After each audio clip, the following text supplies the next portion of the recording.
Saan mo ba kami dadali ni Francia Blandina? Huwag kayong mag-alala, Mama. Maganda yung pupuntahan natin. May sorpresa ako sa inyo ni Francia.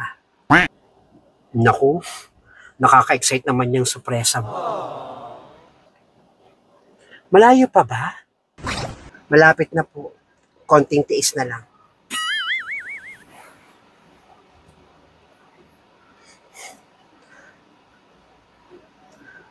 Nandito na po tayo, Mama.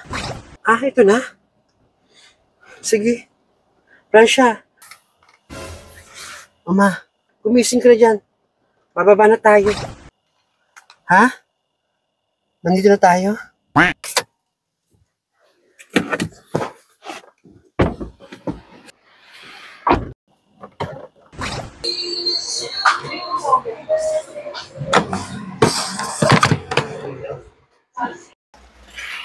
Halika kayo, Mama, pumasok kayo rito.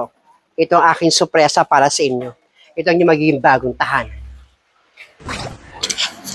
Wow, anak! Nandina, ito ba yung sorpresa mo? Ganda-ganda naman at marami ng laman. Naku, salamat sa iyo, anak. Ah, ito? Okay na rin, kaysa wala. Mukhang nagustuhan mo, Mama. Nakakatuwa naman itong sorpresa mo. Masilip ko nga ang iba. Hindi pa masyadong gawa yung CR, pati yung tile sa CR, pero okay na rin.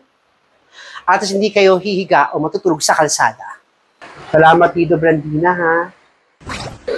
Ay, nako, ito lang pala. Akala mo naman pagkabongga-bongga pa, surprise pa. Akala may masosurpresa ako sa ganito.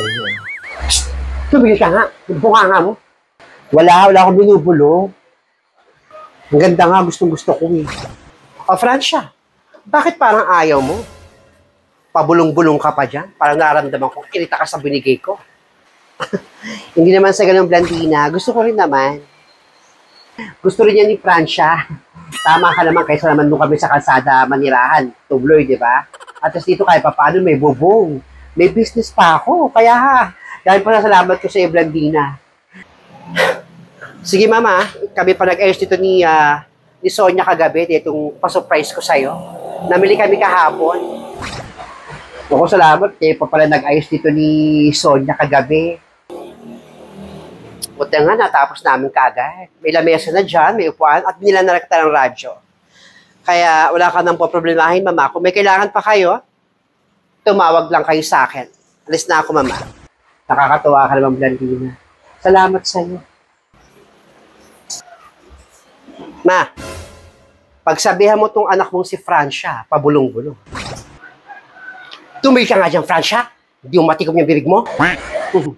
Ayaw mo, Blandina, pagsasabihan ko yan. Napaka-arte. Akala mo, may itutulong. Umayos ka, ha? Kung ayaw mo ng sorpresa ko, pwede kang umalis rito. Huwag kang pabulong-bulong, kanina pa ako naiirita sa'yo, ha? Akala mo, hindi ko nararamdaman yung pabuka-buka ng bibig mo.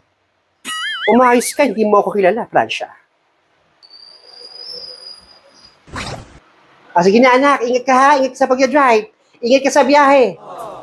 Opo, Mama. Salamat sa'yo. Sa iyong pag-alala sa akin.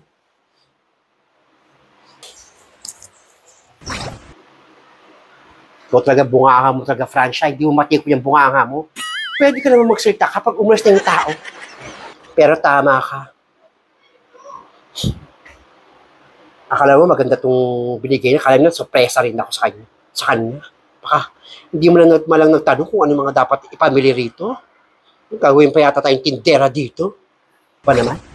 Pero kalimutin natin itong lugar. Kung ano meron dito.